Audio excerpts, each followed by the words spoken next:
All right, welcome to The Explainer. Today we are diving into an absolutely brilliant piece of Hindi satire from Harishankar Parsai's Nitale Kyaderi. It's this incredible story about a government clerk who gets a divine command to quit his job, but then somehow ends up recreating the exact same bureaucratic nightmare he was trying to run away from. It's fantastic. Let's get into it. So, our story kicks off with this clerk, Ram Sevak Babu, who just completely out of the blue quits his very stable, very safe government job, and he starts spending all his time praying and writing.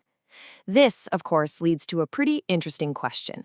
What on earth happens when a man of files and paperwork gets a direct order from a god? Well, as you can imagine, the rumor mill starts turning immediately. People assume the usual stuff, right? He must have been caught taking a bribe, or maybe he hit the jackpot with a huge inheritance. But the real reason? Oh, it's so much better. Ram Sevak claims that the god Hanuman came to him in a dream and literally ordered him to quit. And here it is, the actual divine command. Hanuman tells him, "Stop wasting this precious human life writing memos. Fool, write the story of Ram." And you gotta focus on that one word, memos. Hanuman doesn't just say, find religion. He specifically calls out the soul-crushing paperwork of his job. This is the moment that changes everything. Okay, so Ram Sevak gets to writing. But here's the twist. He doesn't just copy the old epic. He decides to rewrite one of its most famous parts, the building of the Great Bridge to Lanka. The only problem is, he can only see it through the one lens he's ever known, the lens of a government office. And this, my friends, is where the satire just catches fire. So the bridge gets built with, divine speed. It's a miracle. But when they tell Lord Ram the good news, he's not happy. He's not impressed. He's suspicious. He basically says, wait a minute, I've seen this before. Any project that starts with a big, fancy foundation ceremony, those are just for show. They never actually get finished.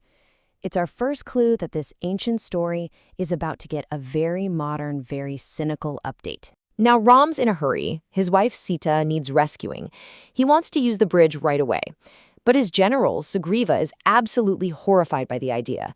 And his response is the core of the whole joke. He explains that bridges aren't built to be crossed. Oh no, they're built to be inaugurated.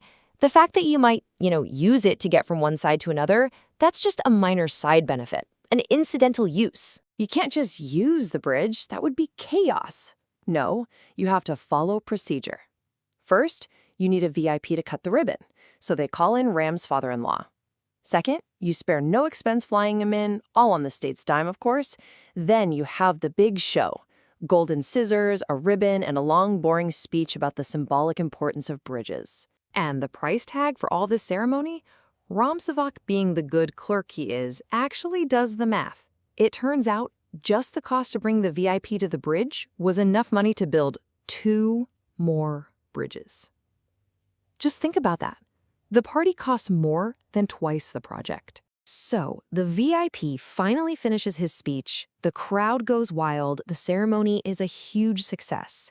And in that exact instant, the entire bridge just crumbles and falls into the ocean. The one thing nobody ever checked, if it could actually hold any weight, failed the very second the performance was over. Okay, so the bridge is gone. It's a hilarious, perfect ending. But the real genius here is what all of this represents. This isn't just a funny story. It's a razor-sharp critique. Let's break down exactly what's being made fun of here. You can map every part of the story to something real. The ceremony, that's obviously mocking wasteful government events. The big speech, that's every empty political promise you've ever heard. The collapsed bridge, well, that's shoddy public projects. And the best part? Afterwards, they form an inquiry commission. The perfect way to look like you're holding people accountable without ever actually doing it. And this timeline just lays out the whole ridiculous cycle. You get the big promise, the big party, the catastrophic failure, and then the we're looking into it phase. But the real punchline is that last part.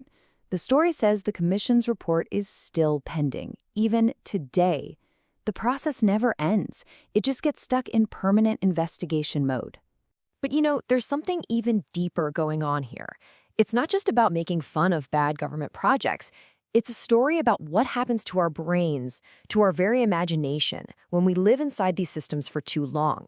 It's about the mind of the memo writer. Let's call it the bureaucratic lens. It's a way of seeing the world where everything, even epic myths, even gods, even divine warfare, has to follow proper procedure. Ramsavuk was told to escape the world of memos, but he's so used to it, he can't imagine a universe that doesn't run on VIP visits, budget approvals, and official inquiries. And that is the ultimate, tragic irony of the whole story. Ramsavuk thought he was breaking free, but he didn't escape the office at all. He just made the entire universe his new, bigger office, complete with all the same pointless rules. He didn't leave the bureaucracy, he made everything a bureaucracy. Now, I know what you're thinking. This is a story written in India a long time ago, but the reason it's a masterpiece, the reason we're talking about it today, is because that bridge isn't just a myth. It's collapsing all around us, all the time. So I've got to ask you, does any of this ring a bell?